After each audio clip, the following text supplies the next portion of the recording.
The chandeliers blazed over Ward Group's signature Night $5 billion, waiting on a single encrypted handshake. CEO Alexander Ward surveyed the ballroom with the confidence of a man who'd never been wrong. Then he spotted her Emily 14 standing beside the backup equipment cart, notebook in hand. Integrity. He smirked. "Don't touch what you don't understand, kid." A few chuckles rippled through the tech team. Emily froze, not from the mockery, but from the sound. Tick, tick, tick, miss. 1, 2, 3, then silence. The encryption module's rhythm stuttered like a heartbeat skipping. This is not right. She remembered her grandfather's voice, What is Sergeant going on Iron here? Mike. Integrity is what you do when nobody's watching. In minutes, 5,000 pages of contracts would flow through that secure channel. Wrong sync, wrong key, data collapse. Data collapse, deal explodes. Emily swallowed Please don't hard, sign stepped yet. forward, There's a and tiny whispered, Delta T. "Please don't sign yet." There's a tiny but enough to destroy everything. The room went silent. Every head turned. Alexander Ward's smile didn't falter, but his eyes sharpened. "Excuse me." Emily's mother, Sarah Carter, appeared instantly at her daughter's side, face pale. "Emily, we talked about this," she whispered urgently. "We're here to support, not to—" "Mrs. Carter, please." Quentin Brooks, the lead systems engineer, stepped forward with the weary patience of someone addressing a child who'd wandered into an operating room. "Your daughter doesn't understand clock synchronization. This is a multi-layered encryption protocol with military-grade time stamping. We've tested it 47 times. Ward gestured dismissively. "Get her out of the testing zone." But Emily didn't move. She clutched the worn leather notebook, her grandfather's field journal from his days as an army sergeant. Iron Mike had filled it with observations not just about combat, but about patterns. How to see what others missed. "The rhythm is wrong," she said louder now. 1, 2, 3, then it skips. The LED blinks 3 times, pauses, then the 4th blink never comes when it should. Quentin exhaled through his nose. LEDs blink. That's what they do. Not like this.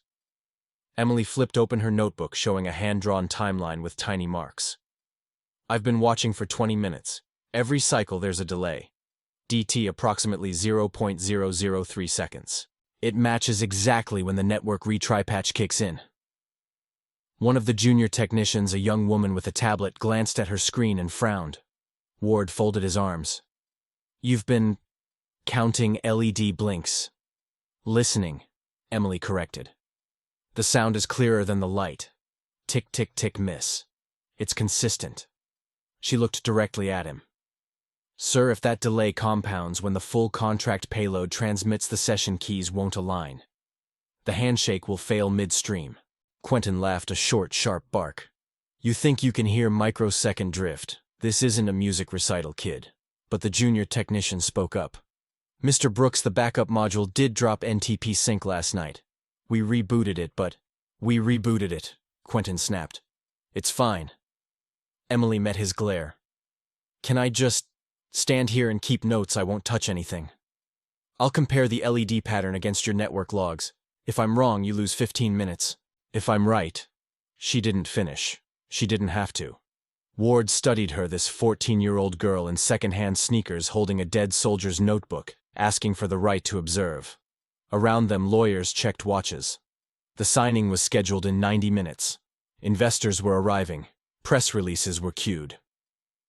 "Quentin," Ward said slowly, "what's the downside of letting her watch?" Quentin's jaw tightened. "Sir, we don't need the downside."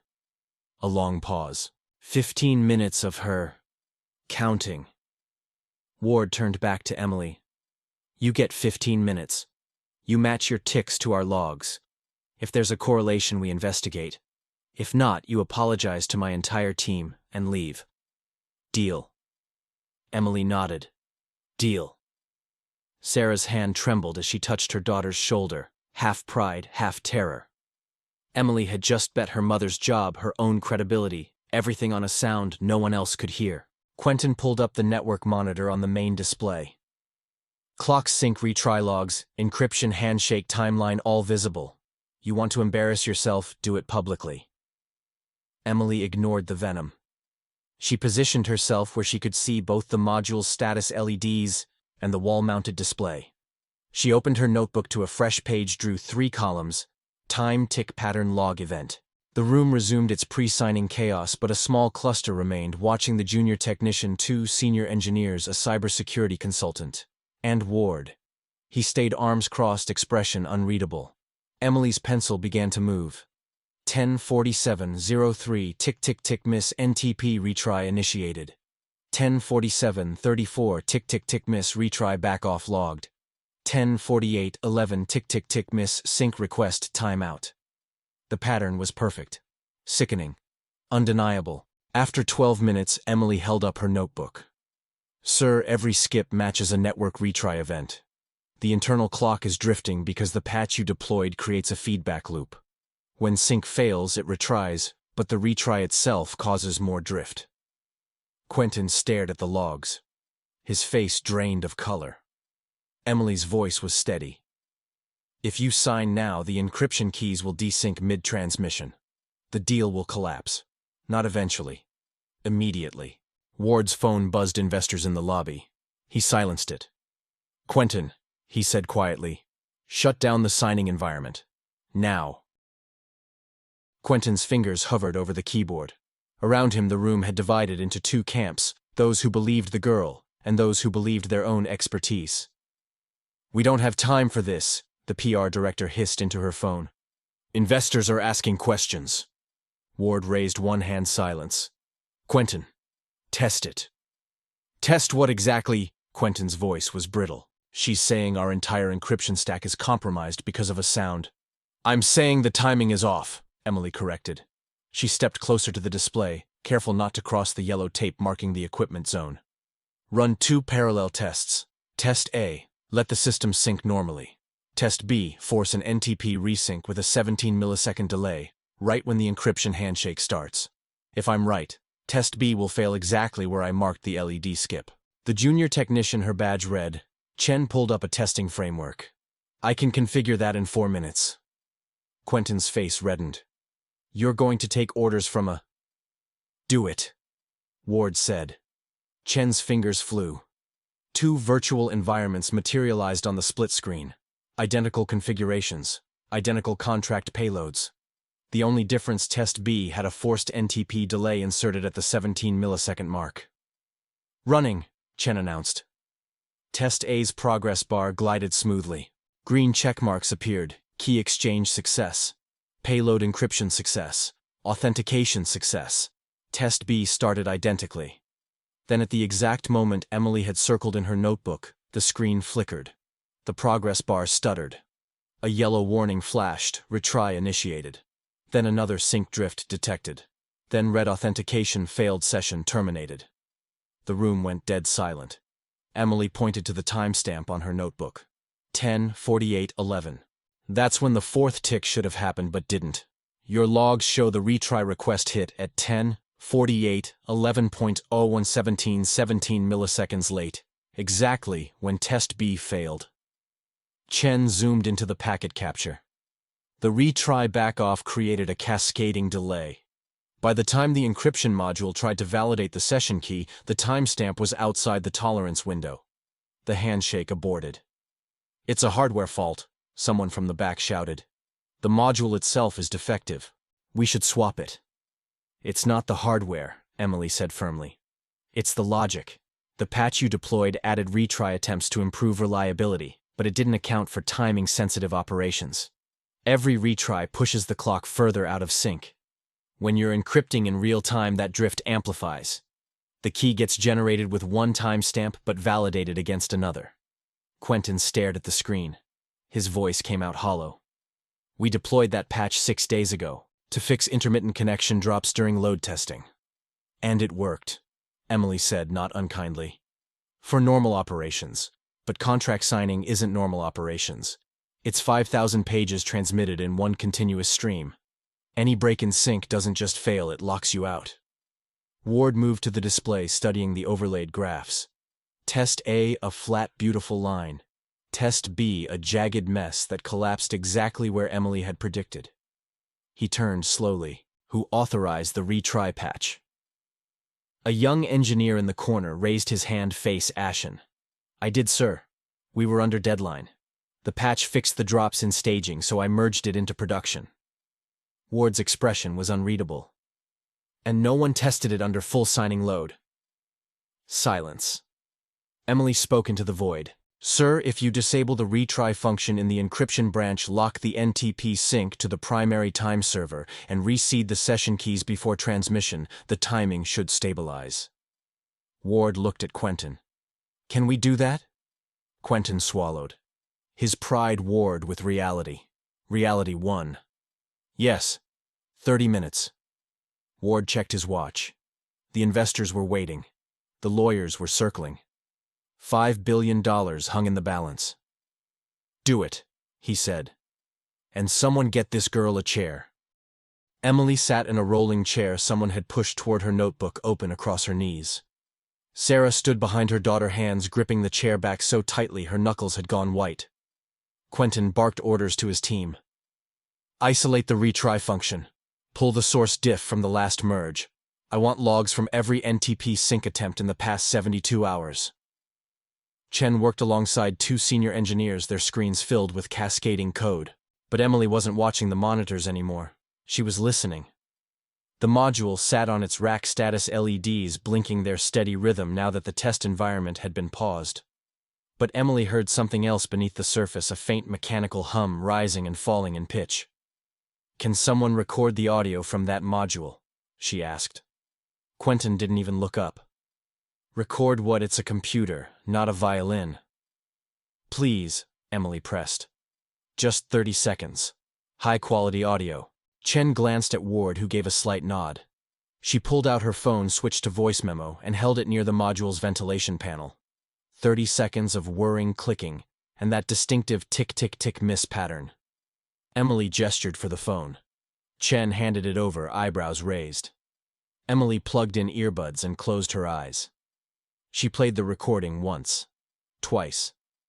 On the third listen, she opened her notebook and began transcribing not words but patterns. Tick, 0.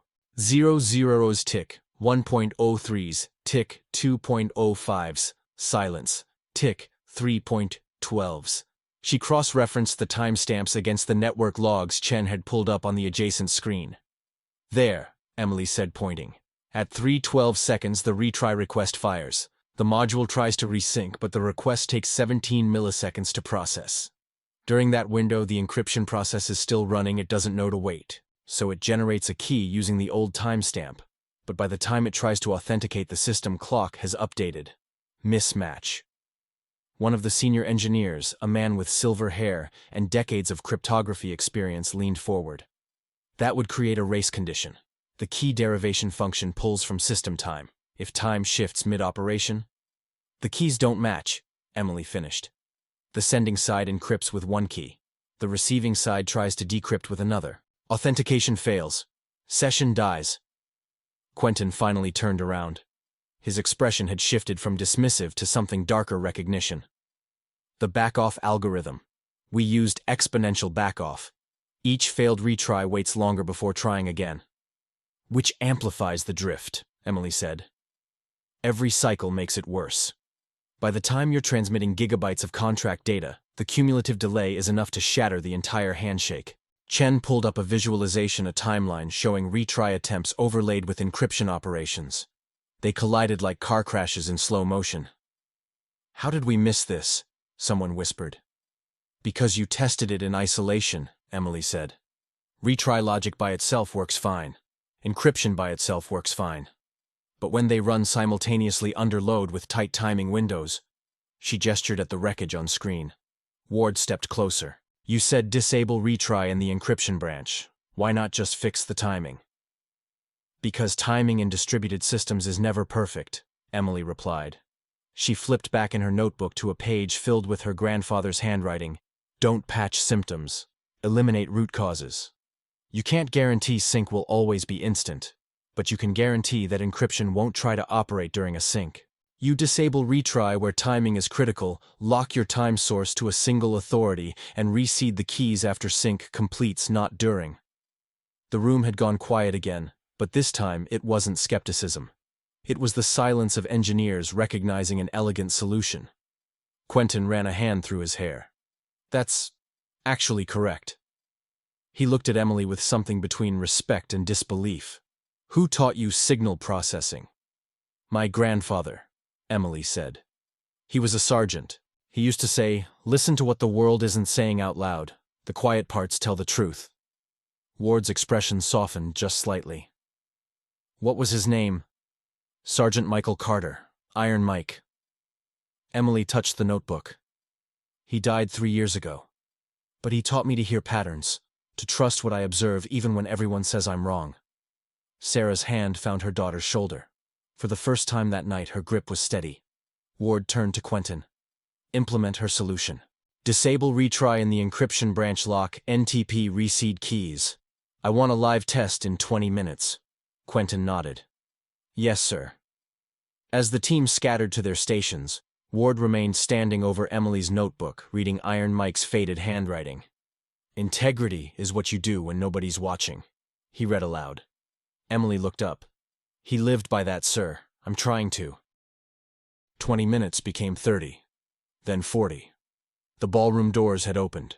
Investors in tailored suits mingled with journalists clutching press kits. The signing table stood ready, a fountain pen positioned beside 5 stacked contract binders, the physical ceremony to follow the digital execution. Ward's lead counsel cornered him near the equipment bay.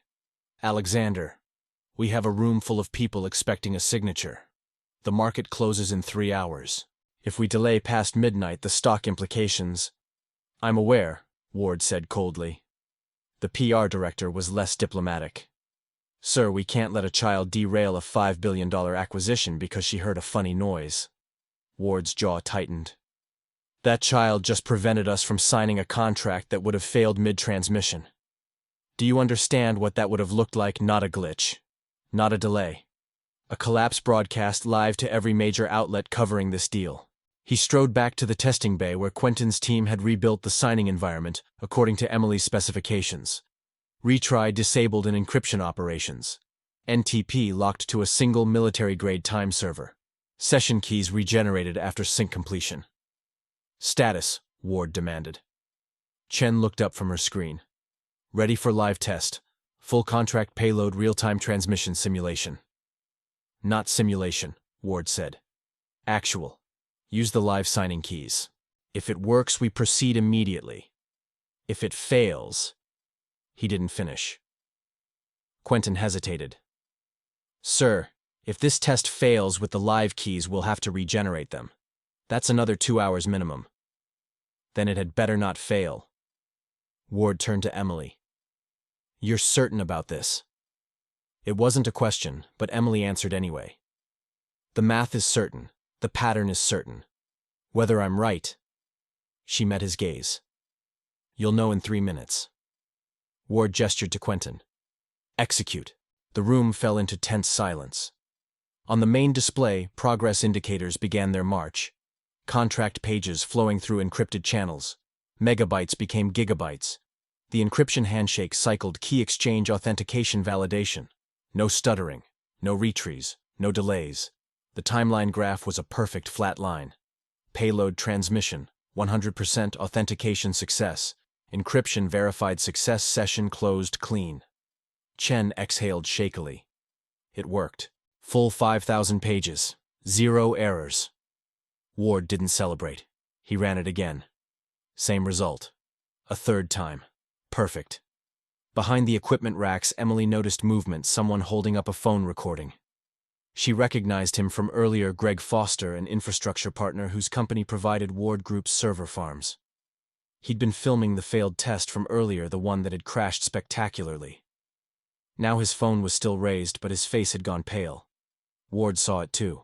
Foster, what are you recording? Foster lowered the phone slowly. Just documentation for our team. You were going to leak the failure, weren't you? Ward's voice was dangerously quiet. Show that Ward Group's security was compromised. Tank the deal. Then offer your upgraded infrastructure as the solution. Foster's silence was confirmation enough. Ward held out his hand. Phone, now. Foster hesitated, then surrendered it. Ward deleted the video, handed the phone back, and leaned in close. Your contract ends tonight. Security will escort you out after the signing. He turned away before Foster could respond, facing the assembled team engineers, lawyers, investors, who'd been allowed into the testing area to witness the final verification. "Ladies and gentlemen," Ward said, his voice carrying the weight of a man who just stared into an abyss and stepped back. "We're proceeding with the signing, thanks to Miss Carter's due diligence." Applause started tentative at first, then genuine. Emily felt her face flush, but Ward wasn't done. He approached Emily, crouched slightly to meet her eye level. "You didn't just save the deal. You saved my reputation, this company's credibility, possibly my career." He paused. "I owe you an apology. And more than that." Sarah stepped forward instinctively. "Sir, Emily doesn't need $2 million, Ward said flatly. "Standard finder's fee for catching a critical failure. It's yours." Emily's eyes widened. Sarah gasped. But Emily shook her head slowly. "Sir, I didn't do this for money." Ward frowned.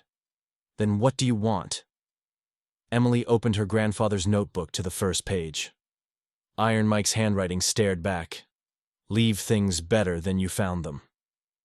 "I have an idea," she said. "But it's not about me." Ward studied Emily with the focus of a man accustomed to negotiating empires. "I'm listening." Emily glanced at her mother. Sarah's eyes were wide, terrified her daughter might refuse money that could change their lives. But Emily had spent the last 3 years reading Iron Mike's journal, absorbing his philosophy. Wealth isn't what you keep. It's what you build for others. "My mom works night shifts," Emily began. "So do hundreds of other people in this building, cleaners, security guards, maintenance crews. Their kids stay up late doing homework in break rooms, or they're home alone, or they fall behind in school because there's no one to help them." Ward's expression didn't shift, but he was listening. $2 million could change my family's life," Emily continued. "But it could change hundreds of families' lives if we use it right." She opened her notebook to a page she'd sketched during the test runs, a rough outline drawn in the margins between timing calculations. "The Night Shift Fund Iron Mike Memorial," she read. "Scholarships for children of night shift workers. Not just tuition. Books, tutoring, technology, after-school programs, STEM courses, language classes, music lessons, things most of these kids never get access to. An independent board manages it. Full transparency. Public audits. No one person controls it." Sarah's hand flew to her mouth. Ward straightened slowly. "You want to turn a personal reward into a charitable foundation." "I want to turn it into something that lasts," Emily said. "Something my grandfather would be proud of. He used to say, 'You can't take it with you, but you can send it ahead.' He meant, I know what he meant." Ward's voice had gone quiet. "You want governance documents, articles of incorporation." "In writing," Emily confirmed.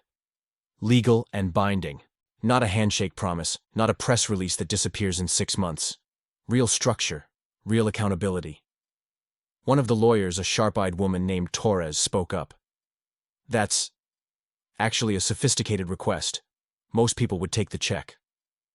"Most people aren't carrying their grandfather's legacy," Emily said simply. Ward pulled out his phone, typed rapidly, then looked up. "Audrey, draft founding documents for the Night Shift Fund Iron Mike Memorial. $2 million initial endowment. Board of 5, 3 independent members. 1, Ward Group, Rep 1, Community Advocate. Scholarship criteria. Children of night shift workers, emphasis on underserved communities, merit and need considered equally. Transparency requirements, annual reports, public financials, third-party audits." Torres nodded, already typing on her tablet. "One more thing," Emily added. "The first scholarship priority list. It should include my mom, Sarah Carter. She never finished her degree. She was 19 when she had me, and she's been working nights ever since so I could have a better life." Sarah made a sound, half sob, half laugh. "Emily, you don't have to." "Yes, I do." Emily turned to her mother. "You gave up everything for me. Now it's someone else's turn to invest in you." Ward watched this exchange with an expression no one in the room had seen before, something almost like wonder. He pulled a pen from his pocket and held it out to Torres. Add Sarah Carter's name to the founding documents. Priority recipient first scholarship cycle. Make it happen by Monday. Torres took the pen. Yes, sir. Ward turned back to Emily. You could have asked for anything. A college fund just for you. A house, financial security. I'll have financial security when my mom gets her degree and a better job, Emily said. And when other kids don't have to choose between homework and helping their parents make rent. That's security that doesn't run out. Ward extended his hand, not condescending, not performative. A genuine handshake between equals. Emily took it. Miss Carter. Ward said quietly. You just taught me something I should have learned decades ago. Winning isn't about what you take. It's about what you leave behind. Sarah pulled Emily into a fierce hug, tears streaming. Across the room, Chen whispered to another engineer. Did a 14-year-old just create a charitable foundation in the middle of a contract signing? No, the engineer whispered back. She created a legacy. Ward checked his watch. Torres, I want those documents ready before we sign the acquisition. The fund launches tonight publicly as part of the announcement. Understood. He looked at Emily one last time. Your grandfather would be proud. Emily smiled. I know. The signing ceremony concluded at 11:47 p.m. Cameras flashed as Ward and the acquisition partners shook hands over a flawless digital transmission. The press release went out simultaneously. Ward Group completes 5B acquisition, announces night shift fund in honor of Sergeant Michael Carter. But while journalists celebrated in the ballroom, a different reckoning unfolded in the engineering wing. Quentin Brooks stood before Ward's desk, resignation letter in hand. I should have listened. I didn't. That's on me. Ward didn't take the letter. Quentin, you've been with me for 9 years. You've built systems that power half our infrastructure. And I nearly destroyed all of it because I was too arrogant to hear a 14-year-old. Quentin's voice cracked. Sir, I can't. You can, Ward interrupted. But not as the person you were tonight. As the person you're going to become. He pushed the letter back across the desk. I'm not accepting this. Instead, you're going to lead the culture change this company desperately needs. Quentin looked up confused. Ward pulled out a printed document, the post-mortem report Chen had compiled. 17 people saw the same data Emily saw. 17 engineers with advanced degrees missed a pattern a teenager caught by listening. That's not a personnel failure. That's a systems failure. A cultural failure. He stood and walked to the window overlooking the operations floor. We've built a company that rewards confidence over curiosity, speed over scrutiny, credentials over competence. That ends now. Over the next 72 hours, Ward Group underwent a transformation. First came the synchronization checklist, a mandatory protocol for all critical operations. Small signals, big priorities. Listen, count, cross-reference. If the rhythm is wrong, everything is wrong. Every shift required a signed log, documenting minor anomalies, no matter how insignificant they seemed. Ignored warnings became fireable offenses. But the checklist was just the beginning. Ward mandated that every engineering team spend 1 hour per week on tick-tick-tick exercises recreating Emily's methodology. Engineers had to manually observe systems log patterns without automation and explain their findings in plain language. If you can't describe the problem to a high schooler, Ward announced in an all-hands meeting, you don't understand the problem well enough. The reaction was mixed. Senior engineers bristled. Some called it demeaning. 3 resigned in protest, claiming they hadn't earned PhDs to play counting games. But others, especially younger team members, embraced it. Chen started a voluntary working group called Pattern Recognition League. They met Thursday evenings to analyze anomalies flagged during the week. Attendance grew from 7 to 43 in 2 months. The real shock came when Ward appeared at the third meeting, pulled up a chair and listened. Quentin, to his credit, threw himself into the change. He started each team meeting with the same question. What small thing did we almost ignore this week? At first, people stayed silent, afraid of looking foolish. But Quentin shared his own near misses. The time he'd dismissed a barely audible clicking in a server rack that later turned out to be a failing drive. The warning email he'd archived because the subject line seemed hysterical. Slowly, the culture shifted. People started admitting uncertainty, asking dumb questions, trusting their instincts over their egos. 6 weeks after the signing, Ward called Emily into his office. "The culture change is working," he said. "We've caught 11 potential failures in the past month. Things we would have missed before. But something's still missing." He leaned forward. "These engineers, they're learning to see problems. But they're not learning why it matters. They need a teacher, not a manual." Emily tilted her head. "What are you asking?" "Teach them," Ward said simply. "Not as an employee, as a volunteer. 1 evening a month. You bring the kids from the night shift fund, let them shadow operations, ask questions, observe. Show my engineers what it looks like to see the world without professional blind spots." Emily considered. "I'm not qualified to—" "You saved a $5 billion deal by paying attention," Ward interrupted. "That's the only qualification that matters." She thought of Iron Mike. "Leave things better than you found them." "Okay," Emily said. "But I don't want a title. No junior consultant or youth advisor nonsense. Just Emily, the girl who listens." Ward smiled, a real smile, not the boardroom version. "Deal." The first session was scheduled for Friday night. Ward Group's engineering floor, normally empty after hours, would soon be filled with the children of janitors, security guards, and late-shift workers, learning to hear what the world wasn't saying out loud. Friday night, 7 p.m. The engineering floor glowed with soft light. 18 kids filed in, ages 9 to 17, children of the night shift workers who kept Ward Group running while the world slept. They wore mismatched clothes and carried backpacks stuffed with homework. Most had never been above the second floor. Emily stood at the whiteboard, marker in hand. She'd written one phrase in careful letters. DT, small consequences large. "My name is Emily Carter," she began. "2 months ago I stood in this building and heard something nobody else heard. Not because I'm smarter, not because I have special training, but because I was paying attention to something everyone else had learned to ignore." She told them about the tick-tick-tick miss, about the LED that skipped, about how a 3-millisecond delay nearly collapsed a $5 billion deal. "The people who built that system are brilliant," Emily said. "They have degrees from the best schools. They've written code that runs on millions of computers. But they stopped observing. They started trusting their assumptions more than their senses."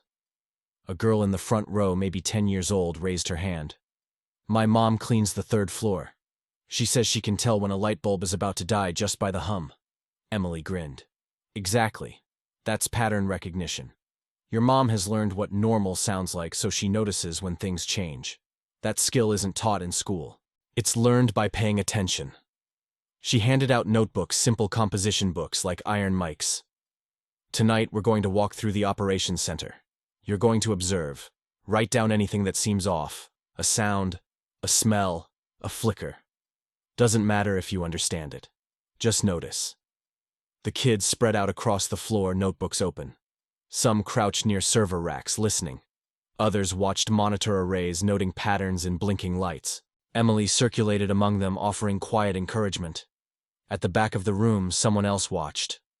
Sarah Carter stood near the coffee station wearing her Ward Group maintenance uniform.